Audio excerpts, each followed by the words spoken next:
Me toca una clase, una lección que se llama El peligro del autoengaño, y al verla digo, oh, no puede ser, tengo que hablarles a mis hermanos otra vez de la hipocresía, la apostasía, de tiempos difíciles. Y hermanos, es que no se puede hablar de otra cosa realmente. Estamos viviendo tiempos que ameritan que el pueblo de Dios esté apercibido, esté listo. Sí, el Señor viene pronto, que no tarde ya, Señor, no tardes más. Y necesitamos estar atentos, estar alertas, estar pendientes de nuestra vida espiritual, sobre cada uno de nosotros, sobre nuestra propia comodidad, ¿sí? Sobre si estamos muy cómodos con lo que estamos haciendo o si necesitamos despertar y darnos cuenta de los tiempos que estamos viviendo y ser transformados por la palabra de Dios. Así que es un llamado, dice, que es un llamado de alerta al pueblo de Dios que está confiado y acomodado. Dice, nosotros no enseñamos ideas, no enseñamos conocimiento, sino enseñamos palabra para la transformación de la gente. Si no venimos a ese lugar a adquirir conocimiento o a tener nuevas ideas o nuevas metas o nuevos planes, sino lo que tú vienes aquí a hacer a la iglesia es a escuchar la palabra de Dios, la cual va a transformar tu vida. Es la única que tiene el poder y la autoridad para poderlo hacer. A nadie nos gusta que nos hablen de cosas en cuanto al pecado, que nos estén diciendo arrepiéntete, busca a Cristo, lo que tú haces está mal. Ya casi la mayoría de nosotros hemos escuchado durante 3 o 4 años predicaciones que van en este tono, ¿no? ¿Sí? Arrepiéntete, busca al Señor. Y llega el momento en que quizás a nosotros se nos haga, oye, pero es que ya es mucho, ¿no? Ya como que hay que cambiar el tema, como que hay que darle vuelta a la hoja, como que hay que hablar de otra cosa, hay más cosas que se pueden decir. Bueno, déjame decirte en esta mañana, a mí me sorprendió lo de la palabra, lo de la enseñanza. El Señor le dice a sus discípulos, ¿ustedes también se quieren ir? ¿Sí? Cuando el Señor los empieza a reprender, les empieza a hablar duro, les empieza a decir que tienen que transformar sus vidas, que tienen que arrepentirse. Sí, el Señor les dice, ¿ustedes también se quieren ir? Porque son palabras duras. Pero vamos a ir a Juan, si me acompañan por favor. Pero vamos ahorita antes de abrir Juan. Juan versículo 6, capítulo 66. Yo creo que vamos a leer desde el 6.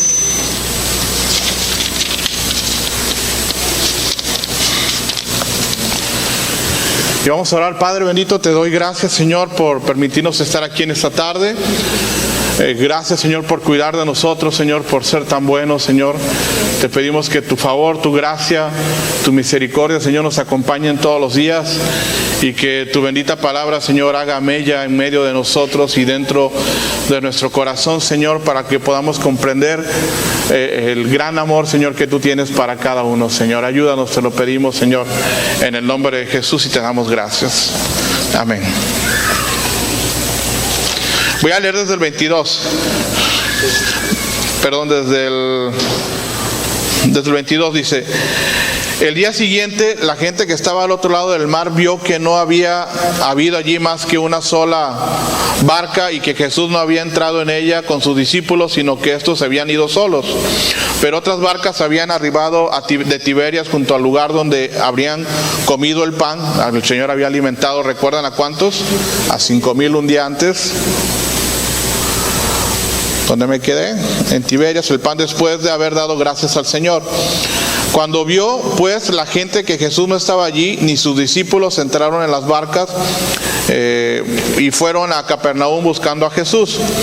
Y hallándole al otro lado del mar, le dijeron: Rabí, ¿cuándo llegaste acá? Y respondió Jesús y les dijo: de cierto os digo que me buscáis, no porque habéis visto las señales, sino porque comisteis el pan y os saciasteis. Trabajad, dice, no por la comida que perece, sino por la comida que a vida eterna permanece, la cual el Hijo del Hombre os dará, porque a este señaló Dios el Padre. Entonces le dijeron: ¿qué debemos hacer para poner en práctica las obras de Dios? Y respondió Jesús y les dijo: esta es la obra de Dios, que creáis en Él, que Él ha enviado. Le dijeron entonces: ¿qué señal pues haces tú para que veamos y te creamos? ¿Qué obra haces? Había alimentado 5,000 un día antes. Nuestros padres comieron el maná en el desierto, como está escrito: pan del cielo les dio a comer. Y Jesús les dijo: de cierto os digo, no os dio Moisés el pan del cielo, mas mi Padre os da el verdadero pan del cielo. Porque el pan de Dios es aquel que descendió del cielo y da vida al mundo. Y le dijeron: Señor, danos siempre este pan. Y Jesús les dijo: yo soy el pan de vida, y el que a mí viene nunca tendrá hambre, y el que en mí cree no tendrá sed jamás. Mas os he dicho que aunque me habéis visto, no creéis. Todo lo que el Padre me da vendrá a mí, y el que a mí viene no le echo fuera. Porque he descendido del cielo no para hacer mi voluntad, sino la voluntad del que me envió. Y esa es la voluntad del Padre, el que me envió, que de todo lo que me diere no pierda yo nada, sino que yo lo resucite en el día postrero. Y esa es la voluntad del que me envió, o del que me ha enviado, que todo aquel que ve al Hijo y cree en Él tenga vida eterna, y yo le resucitaré en el día postrero. Murmuraban entonces de Él los judíos, porque habían dicho: yo soy el pan que descendió del cielo. Y decían: ¿no es este Jesús el hijo de José, cuyo padre y madre nosotros conocemos? ¿Cómo pues dice este: del cielo he descendido? Jesús respondió y les dijo: no murmuréis entre vosotros, ninguno puede venir a mí si el Padre que me envió no le trajere, y yo le resucitaré en el día postrero. Escrito están los profetas, y serán todos enseñados por Dios, y así que todo aquel que oyó al Padre y aprendió de Él, viene a mí. No que alguno haya visto al Padre, sino aquel que vino de Dios, este ha visto al Padre. De cierto os digo, el que cree en mí tiene vida eterna. Yo soy el pan de vida. Vuestros padres comieron el maná en el desierto y murieron, y este es el pan que desciende del cielo, para que el que de él come no muera. Yo soy el pan vivo que descendió del cielo. Si alguno comiere de este pan, vivirá para siempre. Y el pan que yo daré es mi carne, la cual yo daré por la vida del mundo. Entonces los judíos contendían entre sí diciendo: ¿cómo puede este darnos a comer su carne? Y Jesús les dijo: de cierto os digo, si no coméis la carne del Hijo del Hombre y bebéis su sangre, no tenéis vida en vosotros. El que come mi carne y bebe mi sangre tiene vida eterna, y yo le resucitaré en el día postrero. Porque mi carne es verdadera comida y mi sangre es verdadera bebida. El que come mi carne y bebe mi sangre, en mí permanece y yo en él. Como me envió el Padre viviente y yo vivo por el Padre, así mismo el que me come, él también vivirá por mí. Este es el pan que descendió del cielo, no como vuestros padres comieron el maná y murieron. El que come de este pan vivirá eternamente. Y estas cosas dijo en la sinagoga, enseñando en Capernaum. Al oírlas, muchos de sus discípulos dijeron: dura es esta palabra, ¿quién la puede oír? Sabiendo Jesús en sí mismo que sus discípulos murmuraban de esto, les dijo: ¿esto os ofende? Pues qué, si vieres al Hijo del Hombre subir a donde estaba primero. El Espíritu es el que da vida, la carne para nada aprovecha. Las palabras que yo os he hablado son espíritu y son vida. Pero hay algunos de vosotros que no creen, porque Jesús sabía desde el principio quiénes eran los que no creían y quién le había de entregar. Y dijo: por eso os he dicho que ninguno puede venir a mí si no le fuere dado al Padre. Desde entonces, muchos de sus discípulos volvieron atrás y ya no andaban con él. Dijo entonces Jesús a los 12: ¿queréis acaso iros vosotros? ¿Qué le respondió Pedro? Señor, ¿a dónde iremos? Solo tú tienes palabras de vida eterna. Dice que eso es lo que pasa con la mayoría de las iglesias hoy en día, donde tenemos un evangelio light, donde ya no se habla de arrepentimiento, y donde ya no la gente está comprometida con la palabra de Dios, porque van a un lugar a escuchar un sermón motivacional, algo que los haga sentir bien, alguien que les diga buenas palabras: vas a ser rico, vas a ser poderoso, Dios tiene grandes planes para tu vida, pero donde ya no se predica acerca de la gracia, del perdón, de la misericordia de Dios, de atacar al pecado, porque temen perder cuota, ¿sí? Temen perder creyentes en los lugares donde están yendo, donde el creyente parece que va a la iglesia porque va a ver a quien ve, ¿sí? Donde la iglesia parece más un desfile de modas que otra cosa,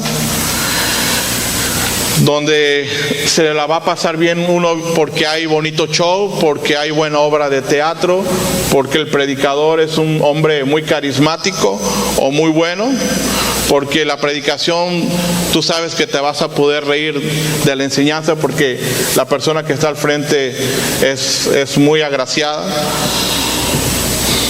Y vas a una, y bueno, yo no puedo decir vas a una iglesia porque no he ido a otra, pero sin embargo tenemos una enseñanza y se nos habla acerca del pecado y se nos habla acerca del arrepentimiento. ¿Y qué decimos?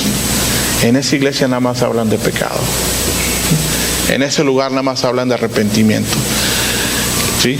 ¿Qué les dijo el Señor a sus discípulos? ¿Acaso ustedes se quieren ir también? ¿Sí? A sus 12 discípulos. ¿Qué decían la palabra? Que muchos le seguían. Días antes el Señor alimentó a 5,000 personas, ¿sí? Y cuando el Señor dice muchos, no está diciendo que se fueron 4, 5 o 6 nada más. Dice que muchos se fueron. ¿Y por qué? Porque esta enseñanza, digo, sin lugar a dudas estamos viviendo tiempos diferentes. Estamos viviendo tiempos en la cual la enseñanza está marcando la pauta de la iglesia hacia dónde se quiere dirigir. Yo he platicado con amigos, conocidos, con gente que conozco que ha crecido en el Evangelio. Y yo le digo la verdad, estamos viviendo tiempos en los cuales la iglesia que ama a Dios, que busca al Señor, se va a tener que notar, va a tener que marcar la diferencia. Y si no, quiere decir que estás viviendo en una iglesia light, en una iglesia donde todo es bonito, donde todo está bien, donde todo dale para adelante, donde Dios te va a usar, Dios te va a prosperar, sigue caminando en fe, donde ves tremendos testimonios de personajes que hablan de grandes maravillas, que hicieron esto, que fueron a tal lugar, que alcanzaron a cientos, a miles, y que Dios tiene un futuro próspero para tu vida, ¿sí? Yo creo que el tema en las iglesias empieza a cambiar. La sana doctrina, tenemos que volver a esa sana doctrina a la cual el Señor nos está llamando. Por eso es que se parte, ¿sí? Hoy en día partimos en las iglesias en las que predican sana doctrina o en las que están para entretener a la gente y a las personas. Por eso es que el tema no puede ser otro, hermanos. El tema tiene que ser: arrepiéntete. Ponte a cuentas con Dios, busca al Señor. Tienes una oportunidad, ¿sí?, de poderte poner a cuentas con el Señor. Estamos llamados, estamos agraciados, por decir la palabra, estamos bendecidos de estar en un lugar donde disculpe, pero pues se nos predica de arrepentimiento, ¿sí? Y quizá nos pique y nos haga mover un poquito el lugar o nos incomode, pero ese es el propósito de Dios en estos tiempos, ¿sí? Llevar a ser una iglesia santa, ¿sí?, sin mancha y sin arruga, ¿sí? Debemos de tener peligro del autoengaño. Dice, hay varias razones para esto. Aparte de que no les gusta oír la verdad, hay gente que no tiene las agallas para apartarse de sus lugares cómodos, o no les conviene porque temen perder sus ministerios, ¿sí?, en los cuales están. Y predican evangelios light y hacen grupos sociales y no se les enseña a pagar el precio. Jesús dijo que tendríamos que pagar el precio por causa de su nombre y de su verdad. Por eso yo creo, de alguna manera, que la predicación que viene hoy en día a nuestras iglesias va a ser una predicación muy, muy pegada a la verdad bíblica, ¿sí?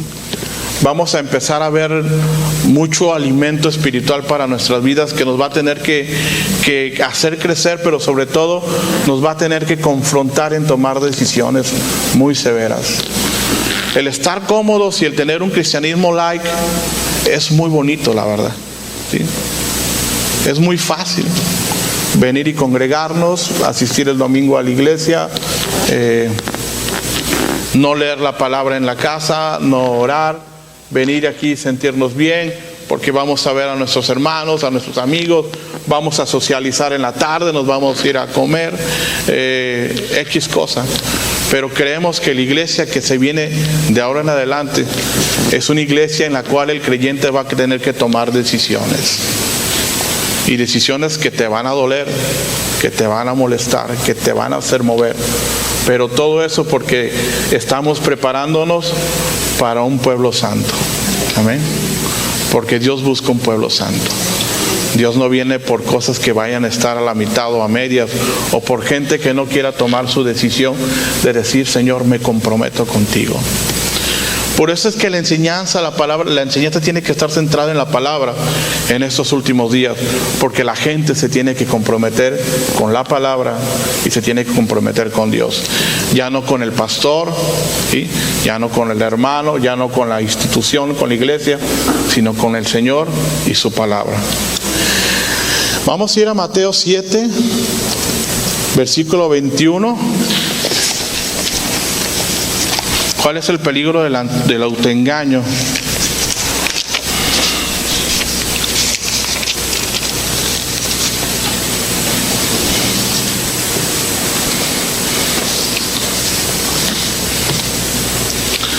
¿Listos? Dice: no todo el que me dice Señor, Señor entrará en el reino de los cielos, sino el que hace la voluntad de mi Padre que está en los cielos. Muchos me dirán en aquel día: Señor, Señor, ¿no profetizamos en tu nombre? Y en tu nombre echamos fuera demonios, y en tu nombre hicimos muchos milagros. Entonces les declararé: nunca os conocí, apartados de mí, hacedores de maldad.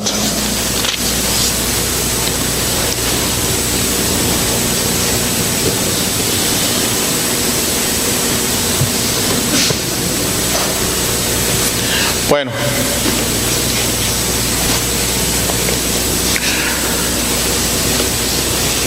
pues esta predicación es para cada uno de nosotros en cuanto al autoengaño.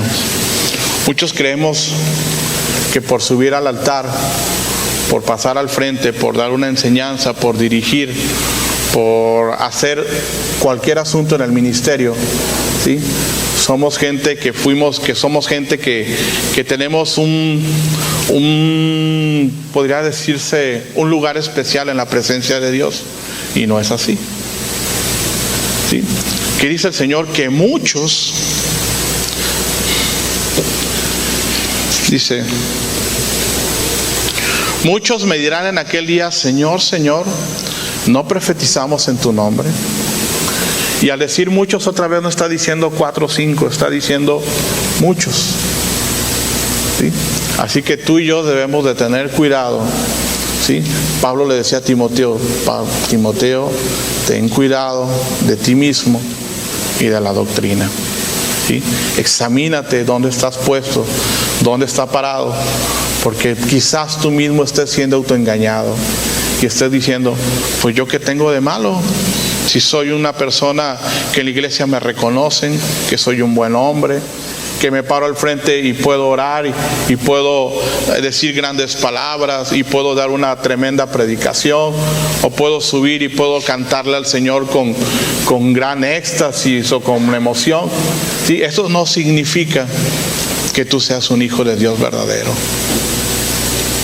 Quizás te estás engañando y estás poniendo tus dones o los talentos antes de que tu relación con el Señor.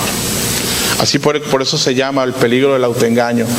Porque tú puedes decir: yo estar más delante del Señor, ¿cómo es posible? Pero si no, si yo asisto a la iglesia, si yo le sirvo, si yo hago esto, yo hago aquello. Y a mí me llevó toda esta semana a darme cuenta de muchas cosas también dentro de mi vida, que de repente se te olvida el mantener una relación con Dios y la cambias por tener un servicio a Dios. ¿Sí? No sé si me doy a entender, ¿verdad? Yo espero que sí, porque a veces soy muy malo para explicar, pero en su misericordia que Dios me ayude. Vamos a leer ahí mismo en Mateo los dos cimientos. Mateo 7, versículo 24. Dice: cualquiera pues que me oye esas palabras y las hace, le compararé a un hombre prudente que edificó su casa sobre la roca. Descendió lluvia y vinieron ríos y soplaron vientos y golpearon contra toda aquella casa y no cayó, porque estaba fundada sobre la roca. ¿Sí? Está hablando que la vida del creyente va a ser una vida de pruebas y dificultades. Y que tiene que estar arraigado sobre la roca, sobre Jesucristo, sobre la palabra, para no caer.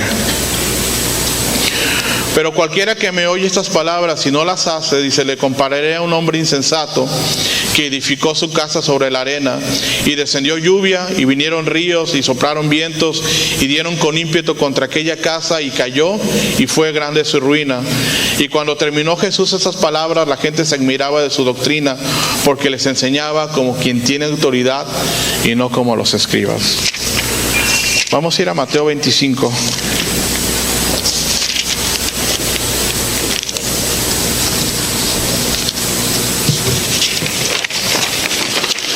Dice la parábola de las 10 vírgenes. Entonces el reino de los cielos será semejante a 10 vírgenes que, tomando sus lámparas, salieron a recibir al esposo. Y 5 de ellas eran prudentes y 5 eran flojas, insensatas, acomodadas.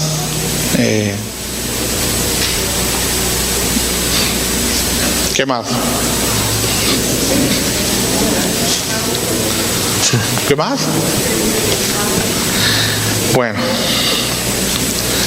5 de ellas eran prudentes y 5 insensatas. Las insensatas, tomando sus lámparas, no tomaron consigo aceite. ¿Sí? Venían a la iglesia quizás y se sentaban y oían el sermón, la predicación, alababan a Dios con mucho ímpetu, con mucho júbilo, pero saliendo de aquí no buscaban su relación con Dios, por lo tanto no tenían aceite. Mas las prudentes tomaron aceite en sus vasijas juntamente con sus lámparas, y tardándose el esposo, de vuestro aceite. Prácticamente le dijeron: ora por mí para que el Señor me lleve, ¿sí? ¿Sí? Que me arrepienta.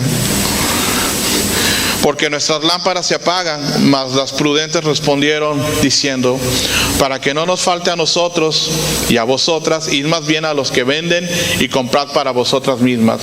Pero mientras ellas iban a comprar, vino el esposo, y las que estaban preparadas entraron con él a las bodas, y se cerró la puerta. Y después vinieron también las otras vírgenes diciendo: Señor, Señor, ábrenos. Mas él respondiendo dijo: de cierto os digo que no os conozco. Velad pues, porque no sabéis el día ni la hora en que el Hijo del Hombre ha de venir.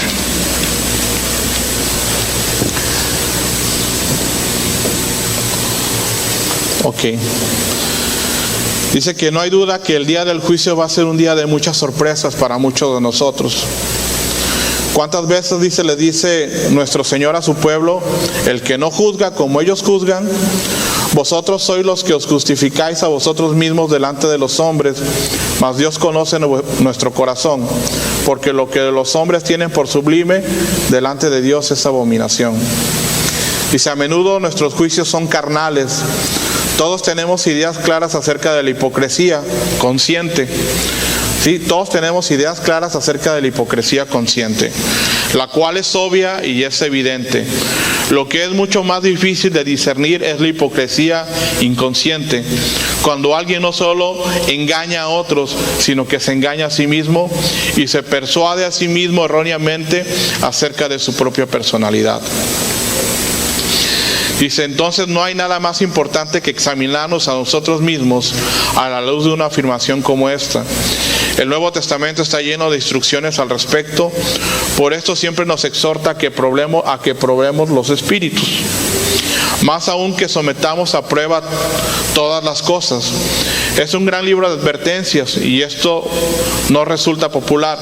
La gente dice que eso es ser negativo, pero el Nuevo Testamento siempre enfatiza el aspecto negativo de la verdad, tanto como el positivo. ¿Sí? Bueno, entonces, ¿qué vamos a hacer? Mientras el Señor venga, mientras retarde su venida, mientras estamos esperando. Sentarnos y esperar que Él venga sin hacer nada no es posible. ¿Sí? Tenemos que hacer como la parábola de los talentos. La vamos a leer ahí mismo en Mateo 25-24. Si lo tienen y me acompañan, dice: porque el reino de los cielos es como un hombre que, yéndose lejos, llamó a sus siervos y les entregó sus bienes.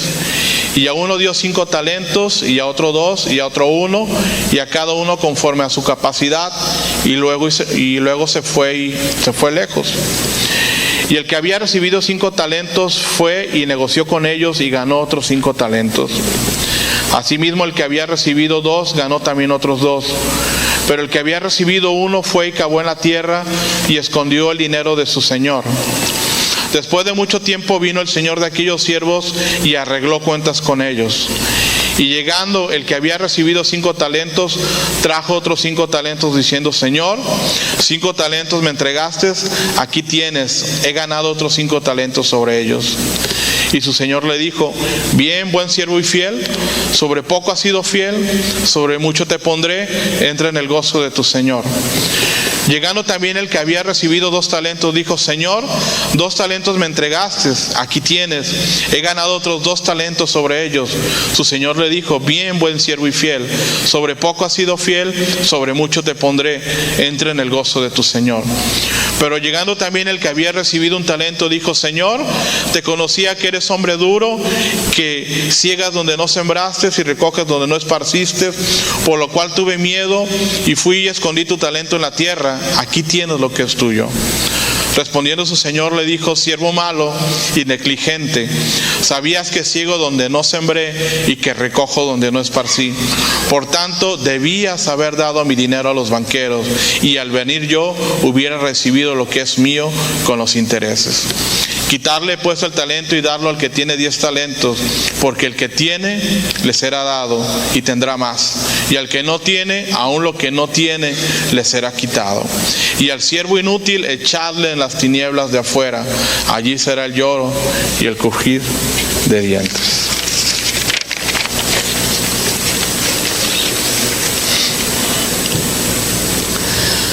Quedan puros versículos, puros textos, y los vamos a leer. Vamos a ir a Isaías 30, versículo 1.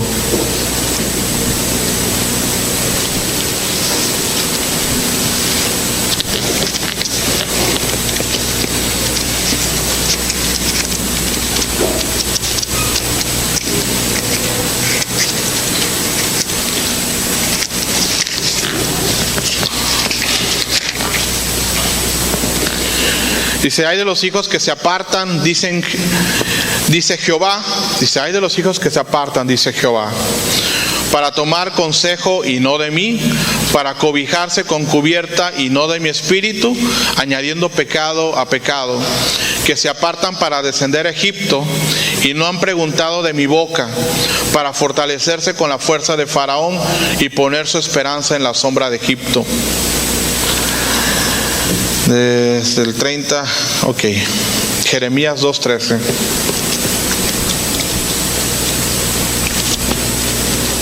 Los voy a leer. Porque 2 males ha hecho mi pueblo, dice: me han abandonado a mí, que soy fuente de aguas vivas, y ya han cavado para sí cisternas rotas que no retienen el agua. Jeremías 2:19. El Señor Jehová de los ejércitos dice: tu maldad te castigará y tu apostasía te condenará. Reconoce pues y ve cuán malo y amargo es el haber abandonado a Jehová tu Dios y el no haberme temido. Isaías 30, versículo 9.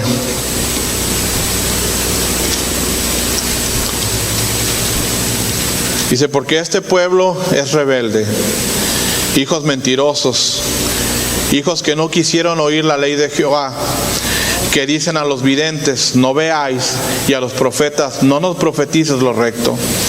Decidnos cosas halagüeñas, profetizad mentiras. Dejad el camino, apartaos de la senda, quitad de nuestra presencia al Santo de Israel.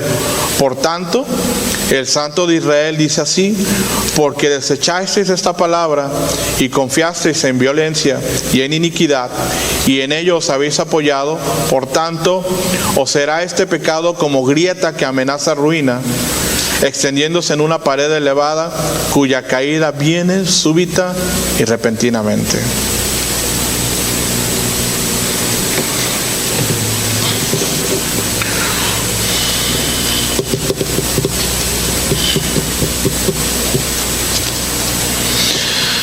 Dice, no somos derrotistas ni pesimistas, somos los mayores optimistas.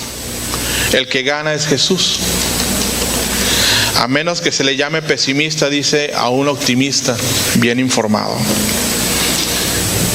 La Biblia enseña que las cosas deben empeorar antes de mejorar, y mientras tanto no olvides nunca que debes de mirar hacia arriba.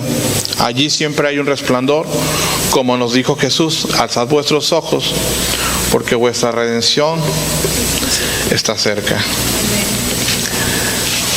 Entonces voy a sacar mi libro de apuntes, y puros rayones de mi hijo, puro arte.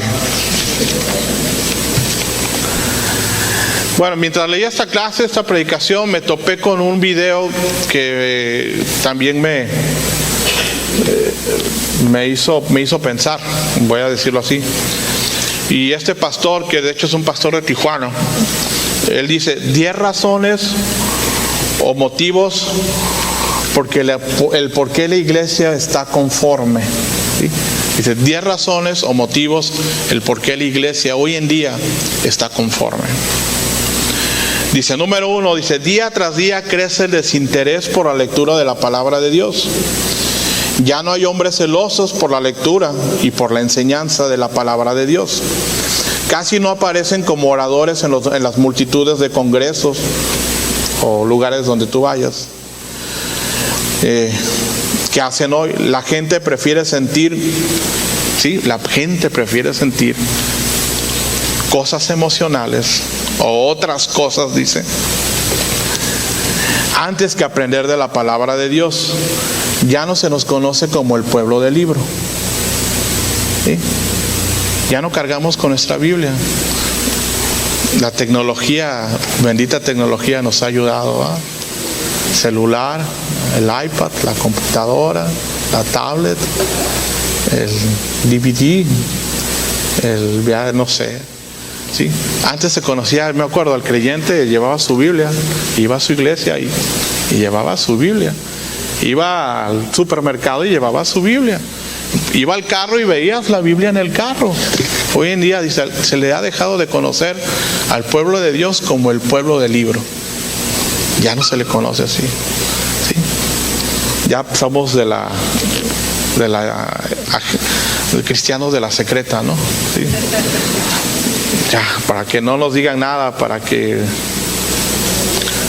no nos digan, hey, tú debes de comportarte como cristiano, que acaso no eres cristiano. Juan 5:39 dice, escudriñar las escrituras. ¿Sí? Número 2 dice, énfasis en la guerra espiritual en contra de las potestades del aire, y se olvidan de hacer la guerra contra las pasiones del hombre: adulterio, fornicación, inmundicia, lascivia, hechicerías, idolatría, enemistades, pleitos, iras, contiendas, disensiones, herejías, celos, envidias, homicidios, borracheras y orgías. ¿Sí? Hacen guerra en contra de las potestades espirituales, pero se les olvida hacer guerra en contra del pecado. Creemos que todo sale, número 3 dice, creemos que todo sale por magia o por ósmosis, que solo una imposición de manos nos va a hacer la super persona del Evangelio o el Superman del Evangelio. Creemos que porque el hermano que está al frente impone nuestras manos sobre nosotros, algo mágico va a suceder. Seguimos creyendo más en los atajos que en el caminar con Dios. En el Evangelio de Jesucristo no hay fórmulas mágicas para el crecimiento de la iglesia ni para resolver los problemas de la iglesia. Las mejores fórmulas siguen estando en el aposento alto, detrás de tu puerta. Número 4. Hacen más énfasis en los dones que en el carácter de la persona. Hasta en ocasiones nos hacemos de la vista gorda sobre ver ciertas fallas en las gentes que predican o enseñan, fallas de carácter o testimonio muy fuertes de algunos predicadores, con tal, dice, de entretener a la gente con algunos dones muy taquilleros. Número 5, no le decimos a la gente que para marchar en pos de la perfección antes hay que sufrir, tomar la cruz, negarse a uno mismo, o sea, pagar el precio. Hay sectores de la iglesia que han tomado la trágica determinación de edificar sin santidad, porque la santidad, según ellos, resta gente.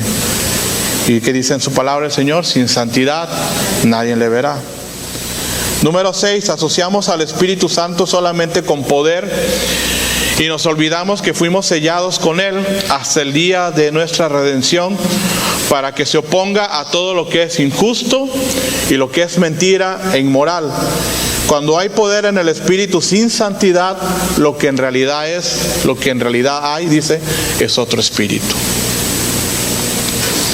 Número 7, confundimos exitismo con fe. Muchas veces vamos a un congreso o a una campaña, comprobamos que la fe del predicador es solo la del vencedor, el que todo lo puede, el que todo lo tiene, el que todo lo ha logrado, el que supera todas las pruebas y ha conquistado todas las metas, y nos quedamos con la compra del CD, del DVD, del libro, del audiocassette, y con un entusiasmo que se termina cuando llegamos a nuestra casa, con nuestros problemas, con nuestras enfermedades y un sinfín de necesidades materiales de las cuales no se habló en aquel encuentro. Dice, necesitamos oradores que nos animen, que animen a la gente, pero no por el camino del exitismo o prosperidad económica. Precisamos oradores que tengan la grandeza de hablarnos de sus batallas perdidas, evitando de esa forma que muchos se sientan pobres e inútiles, pecadores como fracasados y miserables. Número 8, dice, muchas veces creemos que si Dios usa poderosamente a un líder, será porque Dios aprueba, porque Dios lo aprueba. Entonces no importa demasiado si está viviendo en fornicación, en adulterio, o es homosexual o drogadicto. Muchos tienen su propia interpretación o su propia versión de la Biblia y creen que las obras y los dones cubrirán multitud de pecados. Nos olvidamos que Dios nos contempla cuando estamos en el púlpito o en lo secreto. Ser un buen orador, un buen predicador, tener buen léxico, un coeficiente intelectual elevado, arrastrar gente o tener carisma, no nos habilita para practicar el pecado o hacer de nuestra vida lo que queramos. Al cabo, estamos bajo la gracia. Número 9, dice, estamos muy metidos en el templo, mientras la pasamos bien con nuestros hermanos en la fe. Y nos deleitamos con una buena música entre las cuatro paredes, mientras afuera andan sin rumbo las 99 perdidas. No nos damos cuenta de que esas paredes nos impiden escuchar los balidos de esas ovejas. Recuerda, nosotros somos la sal de la tierra, dice, sal del salero. No debemos dejar de congregarnos, pero nuestro objetivo principal debe de estar afuera. Debemos tomar conciencia de que el enemigo, la carne y el mundo nos ha inoculado una inyección de apatía, de desinterés y de comodidad. y por eso es que la iglesia no crece. Debemos levantarnos y del confort, del sillón confortable, de la indiferencia y del conformismo. Y número 10 dice: doy gracias porque sé que hay lugares, hay iglesias, hay pastores, hay ministros que predican la sana doctrina. Bueno, esa es la enseñanza del día de hoy. Cada quien se lleva lo que le acomoda, lo que le queda, y prácticamente es eso. Tenemos que volver nuestras vidas al verdadero evangelio, ¿sí? ¿Sí? A comer de la palabra de Dios, que sea nuestro verdadero alimento, la cual dice que nos va a hacer santos delante de la presencia de Dios. ¿Sí? Va a transformar nuestra vida. No solamente vas a adquirir conocimientos o buenas ideas, sino tu vida va a ser transformada. Vamos a orar. Bendito Padre Celestial, te damos gracias, Señor, porque tú eres bueno, porque para siempre es tu misericordia, porque tú no desechas, Señor, al que te busca y al que te ama, porque fervientemente tu amor, tu gracia y tu misericordia, Señor, nos acompaña. Te pido, Señor, que abra nuestros corazones, nuestros oídos para escuchar tu voz, que nuestra relación, Señor, en Cristo crezca, Señor, cada día, que nuestra fe se fortalezca, Señor. Permítenos arraigarnos, Señor, en la roca que eres tú, a través de tu palabra, Señor, que aunque vengan vientos, turbulencias y tempestades, Señor, nuestra fe sea suficiente para mantenernos de pie, Señor. Padre, permite que cuando seamos probados, Señor, tu gracia, tu favor y tu misericordia esté de nuestro lado, Señor. Ayúdanos, Señor, te lo pedimos en el nombre de Jesús.